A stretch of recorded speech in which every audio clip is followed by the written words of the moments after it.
पाकुड़ में ही चंपई सोरेन कहते हैं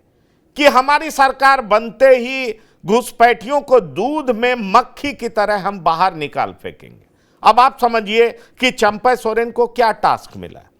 चंपई सोरेन यहीं पर नहीं रुकते हैं, वो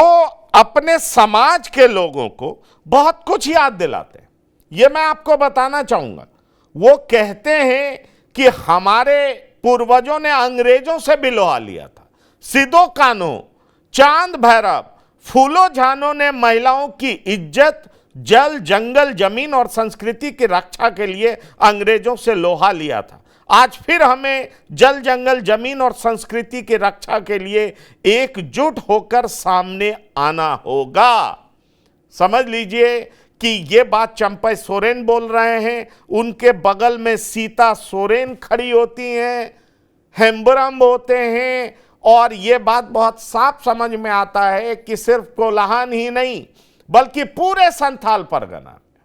आदिवासियों के बीच में क्या मैसेज देना है, क्या स्पेसिफिक टास्क चंपई सोरेन को सौंपा गया है, यह साफ पता चलता है। आप क्या कहते हैं मनीष गौतम जी?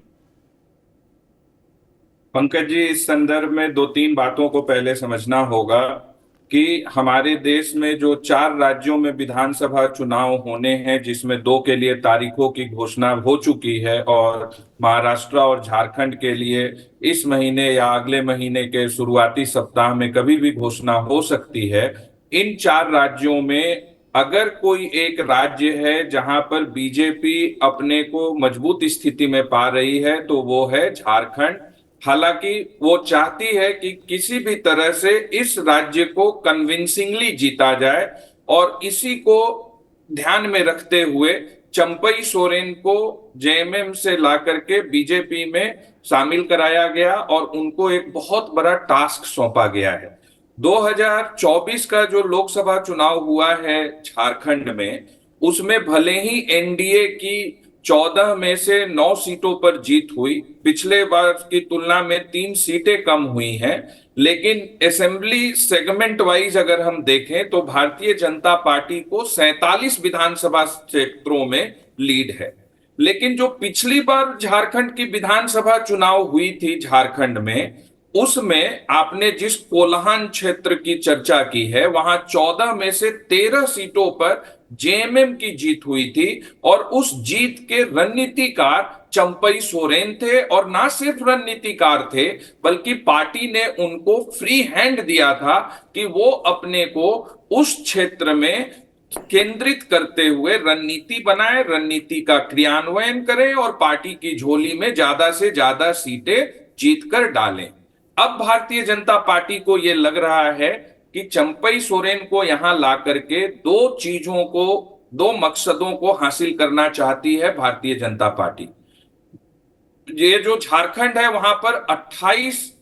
आदिवासी बहुल विधानसभा क्षेत्र माने जाते हैं, और चंपई सोरेन एक आदिवासी नेता के रूप में भी पहचान रखते हैं। शिबू सोरेन के काफी करीब भी थे, इस पार्टी के संस्थापक सदस्यों में से रहे हैं, 3 दशकों तक इनकी राजनीति रही है। तो अब चाहती है भारतीय जनता पार्टी कि एक आदिवासी अस्मिता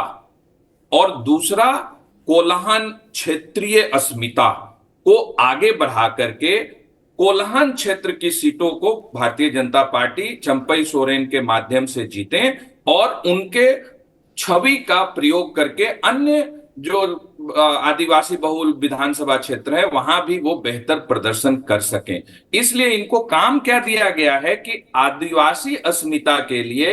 ये तो साफ स्पष्ट हो गया कल प्रधानमंत्री के संबोधन से कि आने वाले विधानसभा में जो सबसे बड़ा नैरेटिव होगा कि जो ये घुसपैठिए हैं बांग्लादेश के और जो रोहिंग्या घुसपैठी हैं, दोनों ही जो है वो झारखंड पहुंच चुके हैं, और उनके झारखंड पहुंचने से जो आदिवासी क्षेत्र है वहां का डेमोग्राफिक प्रोफाइल चेंज हुआ है। हमारे जो आदिवासी लोग हैं वो अपने ही गृह क्षेत्र में माइनॉरिटी होते जा रहे हैं, उनकी संख्या सीमित होती जा रही है, जिसके कारण उनकी जंगल को, उनके जमीन को, उनके जानवरों को, उनकी संस्कृति को खतरा है, और इसको एक मुद्दा बनाने का जिम्मेवारी जो है सौंपा गया है। तो मुझे लगता है कि जो बातचीत हुई है चंपई सोरेन और अमित शाह जी के बीच में और भारतीय जनता पार्टी के राष्ट्रीय अध्यक्ष के बीच में, उसमें इस बात को कहा गया है कि आप कोल्हान में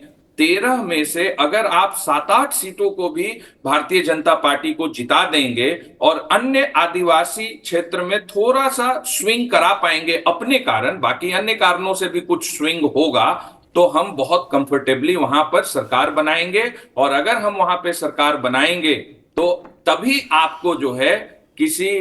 पद से नवाजा जाएगा, चाहे वो वहां की स्थानीय सरकार में उप मुख्यमंत्री का पद हो या केंद्र की राजनीति में आपको ला करके कुछ केंद्रीय मंत्री परिषद में राज्य मंत्री या राज्य मंत्री स्वतंत्र प्रभार का पद हो, या आपके बेटे को आपके विधानसभा क्षेत्र से लड़वा कर जितवा कर वहां पर अगर भारतीय जनता पार्टी शासन में आती है तो उनको मंत्री पद तभी मिलेगा जब आप इस बड़े कार्य को अंजाम देंगे। और इसके लिए आपका ये टास्क है, ये नैरेटिव है। प्रधानमंत्री ने बीजारोपण किया नैरेटिव का, अब आप इसको कोल्हान की आदिवासी जनता तक ले जाएं और वहां से एक मैसेज रेडिएट हो जो कि अन्य आदिवासी बहुल विधानसभा क्षेत्रों में भी पहुंचे और हमारा काम आसान हो। इसके साथ एक बात केवल मैं कहना चाहूंगा कि यूं तो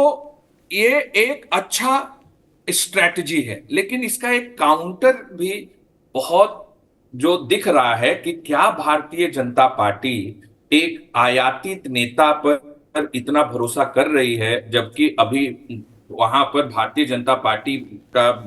झारखंड में 3 पूर्व मुख्यमंत्री ऑलरेडी हैं, जिसमें से 2 जो है आदिवासी समूह से आते हैं। तो ये एक बड़ी चुनौती होगी कि कैसे इन नेताओं के बीच चुनाव तक सामंजस्य बनेगा और जीत का सेहरा कौन किसके सर बंधेगा। ये एक बहुत बड़ी चुनौती आने वाले समय में मैं भारतीय जनता पार्टी को